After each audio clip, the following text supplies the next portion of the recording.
আজকে আমি একই সাথে দুইটি রেসিপি করব। রুই মাছের বাটনা ঝাল করব আর শাক চচ্চড়ি করব। আলু বেগুন আর পুরালোটা শাক দিয়ে চচ্চড়ি করব। আমার একই মশলাতে দুটো রেসিপি হয়ে যাবে। এখানে জল ঢেলেছি বেশি করে, জিরে আর সরষে দিয়ে দিলাম। এমনি সরষেতে জল বেশি লাগে। পেঁয়াজ, কাঁচা লঙ্কা, শুকনো লঙ্কা দিয়ে দিলাম, দিয়ে একসাথে এগুলো পেস্ট করে নেব।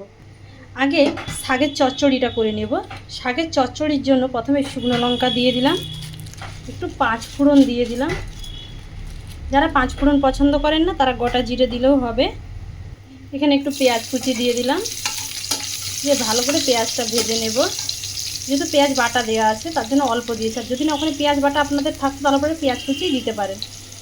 আপনারা যে কোনো শাকের চচ্চড়ি করতে পারেন।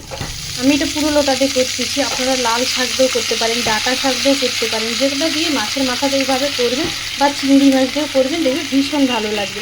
পেঁয়াজটা ভাজার পর শাক, আলু, বেগুনটা দিয়ে দিলাম। এবার এখানে লবণ আর হলুদ দিয়ে এবার শাক, আলু, বেগুনগুলো খুব ভালোভাবে কিন্তু আগে একটু ভাজা ভাজা করে নেব।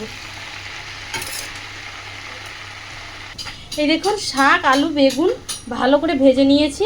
এবার সেই সরষে, জিরে, পেঁয়াজ, কাঁচা লঙ্কা বাটা, কাঁচা লঙ্কা শুকনো লঙ্কা বাটাটা দিয়ে দিলাম, দিয়ে ভালো করে একটু নেড়ে এবার এখানে জল দিয়ে দেব।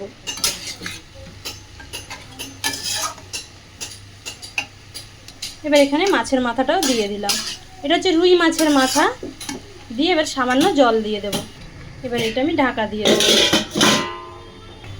এদিকে আমার শাক চচ্চড়িটা কমপ্লিট। এরকম করে একটু ঘেঁটে দেবে এটা, আর জলটা একদম মারবে। এরকম করে একটু শাক চচ্চড়িটা ঘেঁটে দেবে, তাহলে একদম চচ্চড়ির মতো হয়ে যাবে। ব্যাস, জলটা একটু মরে গেলে আমি নামিয়ে নেব। এবার শাক চচ্চড়িটা নামিয়ে নিয়েছি। শুকনো লঙ্কা, তেজপাতা আর কালো জিরে দিয়ে দিলাম। যদি টমেটো থাকে টমেটোটা তেলের উপরে দিয়ে আগে কষিয়ে নেবেন। এবার সেই সরষে, জিরে, কাঁচা লঙ্কা, 2-1টা শুকনো লঙ্কা আর পেঁয়াজ একসাথে দিয়ে দিলাম।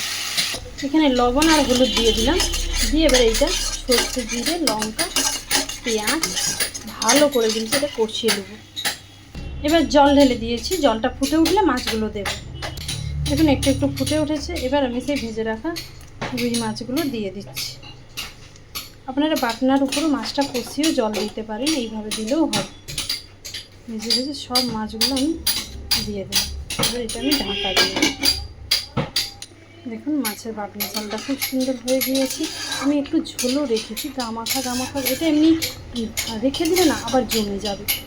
এবার এটাকে আমি নামিয়ে নেব। এই দেখুন, আমার যদি শাক চচ্চড়ি ভালো লেগে থাকে আপনাদের সবাই কিন্তু ভালোবাসা দেবেন, সবাই সাথে থাকবেন। আর এদিকে মাছের এটা না বেশি ঝোল আর একটু মিডিয়াম আছে। আপনারা সবাই ভালো থাকবেন। নমস্কার।